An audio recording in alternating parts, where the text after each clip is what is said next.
If you're anything like me, when you first started lifting, you spent too much time on the bench but not enough time hitting your legs. So in today's video, I'm going to be telling you how to grow your legs, and I thought what better way to do it than to take you through my leg workout and give you some tips along the way. So yeah, without further ado, let's get into it. Okay, so I just want to quickly mention that I train legs twice a week, and if you are serious about trying to grow your legs, that is definitely what I'd recommend for you as well. It's just like any other muscle group really, you want to be aiming to train it at least twice a week. I wouldn't recommend training more than twice a week for your legs, unless you're crazy. But yeah, I'd aim for 2 sessions a week. If you are just starting, maybe aim for 1 session a week. And then as you get used to it, as you start to enjoy it, maybe, or yeah, as you get used to it, then you can think about adding another session in.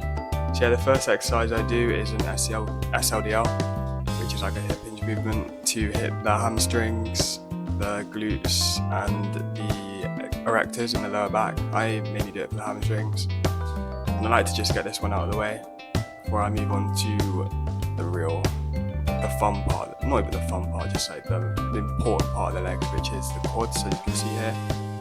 So next I do leg extension, again 2 sets of 5 to 10, same for all my exercises. And for leg extension, the machine that I use at Pure Gym is Matrix, and I feel like if I use like a yoga mat, I can get a better range of motion, and also it's like a bit more comfortable. Yeah, maybe give it a try if your machine doesn't have a perfect range of motion, or the padding's not very good at padding. So yeah, here's just to isolate the quads. Obviously you might be thinking, why are you hitting leg extensions before your main like squatting movement? That's just because I like to, I don't know if it is the most science-based way to do it, but I prefer it because I feel like I feel my quads more when I come onto this machine, which is the hack squat. Again, 2 sets of 5 to 10. If you don't like the hack squat, you could switch it out for a leg press or just any other type of squat. It's whatever you personally prefer. With hack squats, I've been getting like exertion headaches recently, which is where like just pushing hard and you just like start to get a headache during your set. So that's pretty annoying. But as you can see, I'm still trying to take it to failure. I think I got 6 reps here. I think, which is more than last time. So I maybe could have tried one more, but I'm pretty sure I got 5 my last time I did it, so I just didn't push it today. Anyway, on to the next exercise, which is a hamstring curl. Again, just to isolate the hamstrings. I never used to do this. I used to just do the hip hinge at the start of the leg day and then just didn't do it. But my leg workouts were literally like 50 minutes, so I thought might as well just add in this one to get more hamstring work. Yeah, so now my workouts are about an hour long, which is pretty ideal, especially if you don't like training legs. You can literally get it done within an hour in and out of the gym, and then you can go about your day. So yeah, definitely look to incorporate some of these exercises into your routine if you are trying to grow your legs. And yeah, as you can see, I can get my workout done in like within an hour. So if that motivates you to hit legs more, then definitely give it a try. I do rest for 2 minutes on all my exercises, but then on the SLDL and the hack squat I rest for like however long, sometimes like 5 minutes, because it is pretty taxing, those 2 exercises. But then on to adductors to isolate the adductors. Again, 2 sets of 5 to 10. The adductor is a very underrated muscle group in the legs.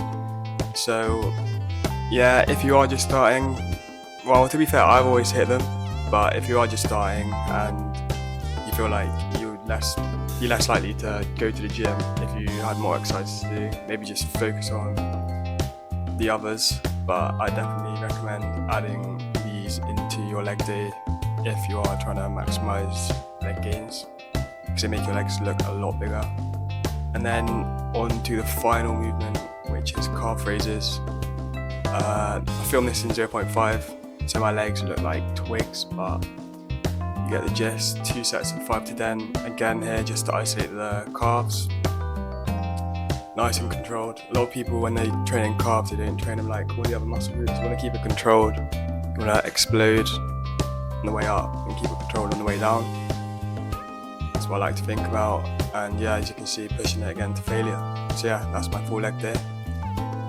Let's move on to the final tips now. Alright, so those are all the exercises that I do on my leg day, but I've got a few final tips that might help you hit legs more often and to just be more consistent with your leg training. So my first tip would be to buy a belt. Now obviously you don't need a belt and it depends on the exercises that you do, but if you do any squatting or deadlift, like hip hinge movement, I would recommend a belt as you start to progress and become more able to lift more weight. This will just make sure that you're lifting safely and less likely to gain any injuries. But also, if you spend your money on a belt, I don't know how, mine was probably like £30, like it's not a great one, it's just like a belt really. Mine was like £30, but if you make that investment, I feel like you'll be a lot more likely to actually train your legs because you're like, you spent money on it rather than just, I don't know if that makes sense, but I feel like it does. So yeah, if you spend your money on it, you might be more likely to actually hit it. So yeah, that's my first tip that I recommend. Right, my second tip is to do exercises that you actually enjoy. Like, as you would have saw, the exercises that I do are pretty science-based and they aren't really any strength exercises really. But if you enjoy squatting, for example, I definitely recommend just adding that into your leg day rather than doing a hack squat. This is because you're going to be a lot more excited to train and overall just be more likely to hit your legs more often compared to if you're doing exercises like pendulum squat or something that you don't really enjoy. But you'll be less likely to actually go to the gym because you don't really enjoy what you're doing. So alright, so my third and final tip is one that I don't actually do myself, but it makes sense to me. So this would be just to change your split to an anterior and posterior split. It's going to sound a bit weird, but some people do it, and I guess the reason why would be to make their training more enjoyable. So to do this, you would change your split to, rather than like an upper lower, you change it to front and back basically. So in your anterior day, you would hit like chest, biceps, quads, I don't know what else really. And then on your posterior day, you would be hitting like your hamstrings, glutes, your back and your triceps. This will mean that when you are hitting your leg muscles, you'll be hitting exercises that you actually enjoy more. So for example, on your anterior day, you might have bench press and then leg extensions. So that means you actually are going to be hitting your legs and you're going to be more like excited to go to the gym because you've got like muscles that you enjoy to train alongside your leg muscles. So that's the tip that I'd also recommend if you don't like training legs and you aren't very consistent in going to the gym when it is leg day. So there's all the tips and exercises that I'd recommend and ones that I use.